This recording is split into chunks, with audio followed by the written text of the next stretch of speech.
जिला गोरखपुर के बैलो ग्रामीण क्षेत्र में स्थित एक विद्यालय BM. Singh memorial public school जो शिक्षा के क्षेत्र में अलग पहचान बना रहा है।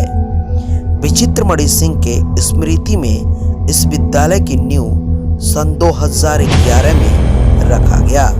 इस विद्यालय का मुख्य उद्देश्य है ग्रामीण क्षेत्र के बच्चों को गुणवत्तापूर्ण मिले शिक्षा।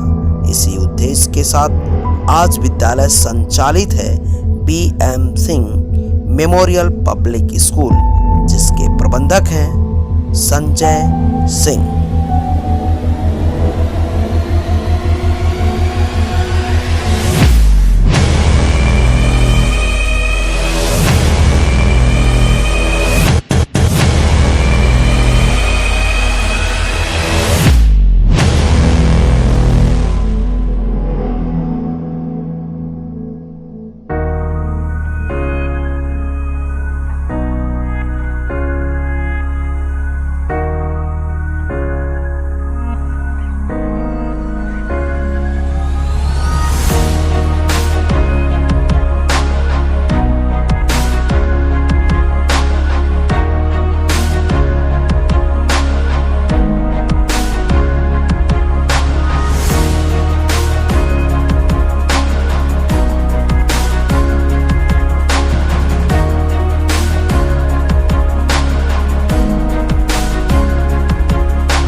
से स्वागत है फास्ट प्लस न्यूज में। उपस्थित है जनपद गोरखपुर के बैलो बाजार में, और बैलो बाजार में एक ऐसा विद्यालय जो शिक्षा के क्षेत्र में अलग पहचान बनाने का कार्य कर रहा है। आपको बताते चलें कि बैलो बाजार में सन 2011 में विद्यालय की नींव रखी गई और शिक्षा के क्षेत्र में एक अलग पहचान बनाने का कार्य कर रहा है। जी, हम विद्यालय की बात कर रहे हैं बी.एम. सिंह मेमोरियल पब्लिक विद्यालय, जो बैलो बाजार में स्थित है, और ये विद्यालय शिक्षा के क्षेत्र में अलग पहचान बना रहा है।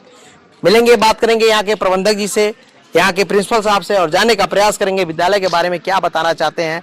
और बात करने से पहले बता दें कि यह विद्यालय हाई स्कूल एग्जाम में बच्चों ने यहाँ से काफी बेहतर अंक प्रदर्शन दिखाकर विद्यालय के साथ साथ माता पिता और गुरुजन का नाम रोशन करने का काम किए हैं। विद्यालय चर्चा का विषय बना हुआ है। आज हम इस विद्यालय प्रांगण में उपस्थित हो चुके हैं और यहाँ के प्रधानाचार्य जी से बात करेंगे और इस विद्यालय के बारे में अधिक जानकारी लेने का प्रयास करेंगे। विद्यालय के बारे में क्या बताना चाहेंगे? इस विद्यालय के बारे में बताने के लिए बहुत कुछ है।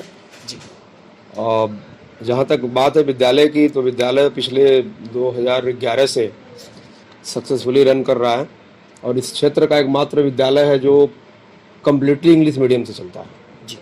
और हमारे बच्चे पिछले 10 वर्षों से काफ़ी अच्छा परफॉर्मेंस दे रहे हैं और विद्यालय लगभग आपका 1 एकड़ में फैला हुआ है। कम्प्लीटली वेल मेंटेन्ड विद्यालय है। यहाँ के हमारे सारे स्टाफ वेल एजुकेटेड हैं, जो शहर से भी आते हैं। कुछ रूरल के भी विद्यालयों टीचर्स को रखा गया है जो कि काफ़ी अच्छे हैं, डेडिकेटेड हैं, अच्छे से काम करते हैं। और जहाँ तक बात रह गई बच्चों की, तो बच्चे तो मन के सच्चे होते हैं और जो भी अध्यापक होता है वो उनको जैसे ट्रीट करता है उनका नेचर उसी तरह का बनता है। तो हमारे वहाँ के टीचर अपने बच्चों को ऐसे ही पढ़ाते हैं जैसे उनके घर का बच्चा हो। उनके साथ कैसे पेश आना है, उनको कैसे डील करना है, छोटी छोटी प्रॉब्लम को कैसे सॉल्व करना है, एक माइक्रो टीचिंग प्रोग्राम बना करके हम लोग पढ़ाई कराते हैं जी। और यही कारण है कि अभी तक तो ब्लॉक में अच्छी पोजीशन है हमारी। और अभी इस साल का जो रिजल्ट आया, हमारे वहाँ के बच्चों ने काफ़ी अच्छा परफॉर्मेंस दिया है, जिसमें लगभग 93% हाईएस्ट हमारे विद्यालय का गया है। और अगर 10 नंबर हमारे विद्यालय के किसी बच्चे ने और पा गए होते तो इस बार हम जिले में लगभग टॉप 10 में रहे होते हैं जी। सर, विद्यालय की नींव किन्होंने रखा और इस विद्यालय के प्रबंधक कौन है? जी, देखिए, जहाँ तक विद्यालय की नींव की बात की जाए तो ये विद्यालय स्वर्गीय श्री विचित्रमणि सिंह की स्मृति में बनाया गया, जो कि ग्राम सभा बैलों के काफ़ी सम्मानित व्यक्ति रहे और दुर्भाग्यवश वो आज हमारे बीच में नहीं है। उनकी मंशा थी कि विद्यालय, कुछ ऐसा विद्यालय खोला जाए जिससे लोकल के गार्जियंस को काफ़ी सहूलियत मिले, लाभ मिले और उनके बच्चे एक अच्छी एजुकेशन ले पाएँ। लेकिन उनकी जो सोच थी, उस सोच को आगे ले जाते हुए उनके पुत्र श्री संजय सिंह जी, जो हमारे वर्तमान प्रधान भी हैं, उन्होंने उनकी सोच को आगे बढ़ाया और इस क्षेत्र को एक बेहतर विद्यालय देने का प्रयास किया। तो फाउंडेशन की जहाँ तक बात है, तो सोच में तो स्वर्गीय श्री विचित्रमणि सिंह जी हैं, लेकिन उनकी सोच को उनके वंशज, उनके सुपुत्र और उनके बाकी फैमिली मेंबर जो भी हैं आगे बढ़ा रहे हैं और क्षेत्र को शिक्षा की दिशा में आगे ले जा रहे हैं। सर बात करेंगे, आप किस पद पे हैं, क्या नाम जी, मैं प्रिंसिपल हूँ। My name is Aryam Prajapati और मैं पिछले 2015 से सेवा दे रहा हूँ यहाँ पे। जी। चूंकि सर अभिभावकों में एक सवाल आता है कि हम बच्चे को ऐसे विद्यालय में पढ़ने भेजें जहां सारी सुख सुविधाएं मिले और गुणवत्तापूर्ण शिक्षा मिले। तो ऐसे में सर हम आपसे जानना चाहेंगे, आपके विद्यालय में क्या क्या व्यवस्थाएं हैं? देखिए, जहाँ तक रूरल क्षेत्र के विद्यालयों की बात कहा जाए, तो रूरल बेल्ट में जो फैसिलिटी अभी हम प्रोवाइड करा रहे हैं जी, वो शायद ही अन्य किसी विद्यालय में होगा। और मैं सोचता हूँ कि सारे विद्यालयों में जो कॉमन फैसिलिटी होनी चाहिए, चाहे वो टॉयलेट की व्यवस्था हो या अच्छे पानी की व्यवस्था हो, कूलिंग की व्यवस्था हो, क्लासेस में फ़ैन की व्यवस्था हो, लैब की व्यवस्था हो, तो जहाँ तक हमारे विद्यालय की बात है तो हमारे पास ये सारी फैसिलिटी अवेलेबल है। जो बेसिक फैसिलिटी है, चाहे चिल्ड ड्रिंकिंग वाटर की बात की जाए, आरओ वाटर की बात की जाए, हमारे पास दो सरकारी नलके भी लगे हुए हैं, पाइप भी लगे हुए हैं, जिनके माध्यम से बच्चे एक अच्छा पानी भी पीते हैं। उसके बाद हमारे टूटी की फैसिलिटी है, जो सारे एक बेहतर वेल मेंटेन्ड कमरों में सेटल्ड है और सारे कमरे वेल मेंटेन्ड हैं, सभी कमरों में फ़ैन लगे हुए हैं और क्रॉस वेंटिलेशन का विशेष तौर पर ध्यान दिया गया है। ये तो रही सर व्यवस्थाएं, लेकिन व्यवस्थाओं के साथ साथ शिक्षण पे भी ज्यादा ध्यान दिया जाता है। तो ऐसे में सर अभिभावक चाहता है कि गुणवत्तापूर्ण अध्यापक के द्वारा हमारे बच्चों को शिक्षण कार्य किया जाए और शिक्षा प्राप्त हो। ऐसे में सर हम सवाल ये है कि आपके विद्यालय में कितने गुणवत्तापूर्ण शिक्षक हैं और उनकी क्वालिफिकेशन क्या है? देखिए, जहाँ तक क्वालिटी एजुकेशन की बात की जाए, तो क्वालिटी एजुकेशन के लिए टीचर का क्वालिफाई होना ज़्यादा महत्वपूर्ण रखता है। कई बार कुछ अनुभवों के अभाव में टीचर बहुत सारी चीज़ों को अच्छे तरीके से नहीं दे पाता है, लेकिन हमारे वहाँ बच्चों को पढ़ाने के पहले बाकायदा उनको एक टीचिंग प्लान दिया जाता है और हम लोग किसी भी क्लास को परस्यू करने के लिए, किसी भी क्लास को कंटिन्यू करने के लिए हम बाकायदे उस लेसन पर चर्चा करते हैं, मीटिंग करते हैं और एक पूरी बाकायदा प्लान बना करके बच्चों को पढ़ाते हैं। इसका लाभ ये मिलता है कि अगर कहीं कोई क्वेरी रह गई, कोई कमियां रह गई, तो उसको हम क्लास में जाने से पहले ही दूर कर लेते हैं, जिसका लाभ ये होता है कि बच्चों को हमें समझाने में किसी प्रकार की कोई कमी नहीं होती। जी। शिक्षक की क्वालिफिकेशन क्या होगा सर?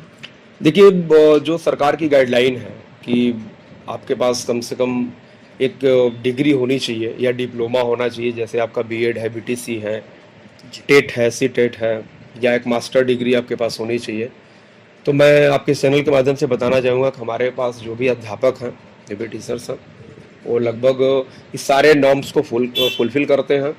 मैक्सिमम लोग बीएड हैं, बीटीसी हैं, कुछ लोग अभी बीएड परसुइंग में भी हैं, कुछ लोग अभी एडिशनल भी बहुत कुछ एडिशनल कोर्सेस पार्ट टाइम में कर रहे हैं, जिससे कि क्वालिटी इम्प्रूव किया जा सके। जी सर, देखा जा रहा है कि शिक्षा जो है दिन प्रतिदिन महंगी होती जा रही है और विद्यालय जो है एक बिजनेस का जरिया बन चुका है। तो ऐसे में सर हम आपसे जानना चाहेंगे, आपके वहाँ किस तरह की फैसिलिटीज हैं और बिजनेस के तौर पे है या फिर वाकई में बच्चों को शिक्षा देने के लिए बनाई है? जी, देखिए सर, इस संबंध में आपने बड़ी अच्छी बात कही और ये बड़ी मार्मिक बात है और काफ़ी ये बहुत ज़मीनी बात आपने कहा कि शिक्षा महंगी होती जा रही है और ऐसी स्थिति में शिक्षा को हम बाजार के मूल्यों पे कैसे दे पाएंगे। तो कहीं ना कहीं इसमें सरकार भी दोषी है और कहीं ना कहीं जो है जो बड़े कारपोरेट विद्यालय हैं वो भी इसके लिए दोषी हैं, क्योंकि जैसे आप देखते होंगे कि जो भी कॉन्वेंट विद्यालय हैं या प्राइवेट विद्यालय हैं वहाँ हर साल किताबों को चेंज कर दिया जाता है।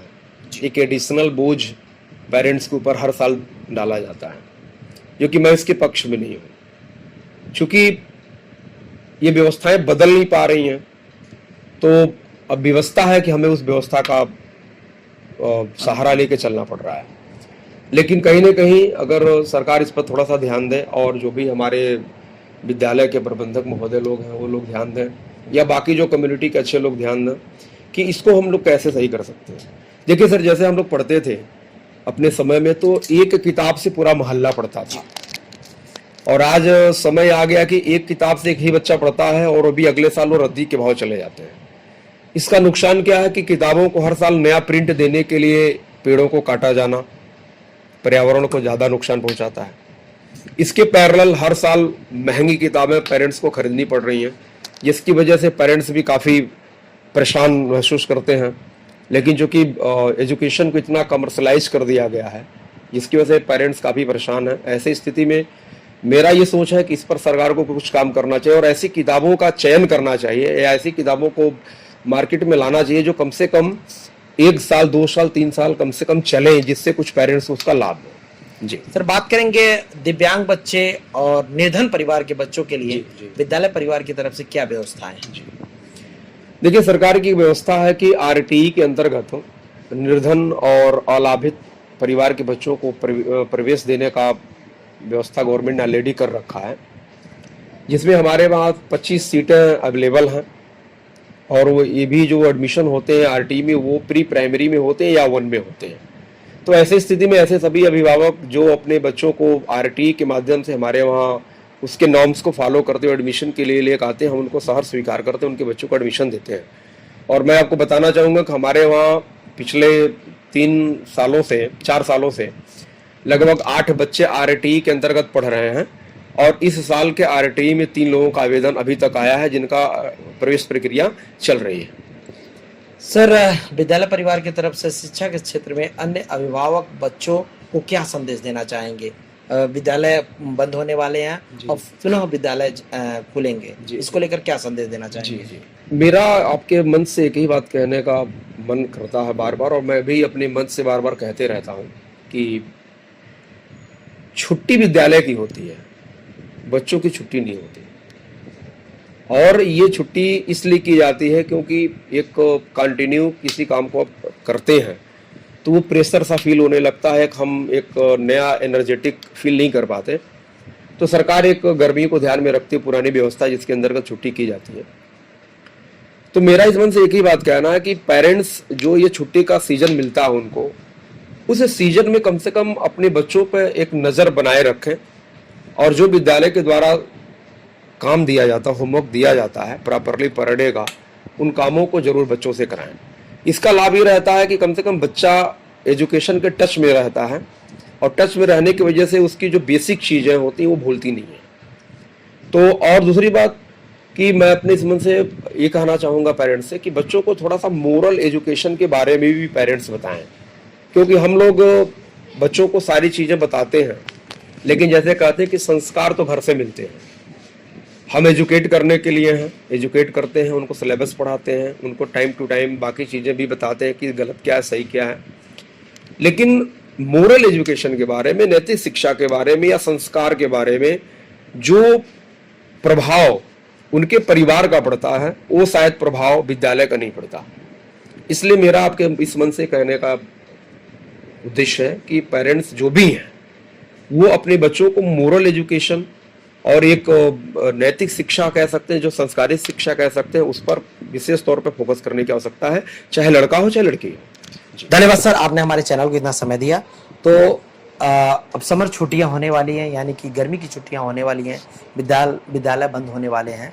ऐसे में सर ने बताया कि बच्चों को हमेशा एजुकेशन से टच रहना चाहिए और इसकी सारी श्रेय जो जाती है अभिभावक के ऊपर जाता है, क्योंकि छुट्टियां होते ही बच्चे पढ़ाई से दूर होते जाते हैं और अभिभावक अगर इस समय अगर बच्चों पे ध्यान नहीं देते हैं तो तो शायद जो शिक्षा दीक्षा उन्होंने ग्रहण किया है विद्यालय के समय उससे काफ़ी दूर होते जाएंगे, वीकनेस होते जाएंगे और अंत में फिर उन्हें इस पटरी पर लाने के लिए बहुत सारे समय। तो देखते रहे फास्ट प्लस न्यूज और इस विद्यालय के लिए जरूर कमेंट करें।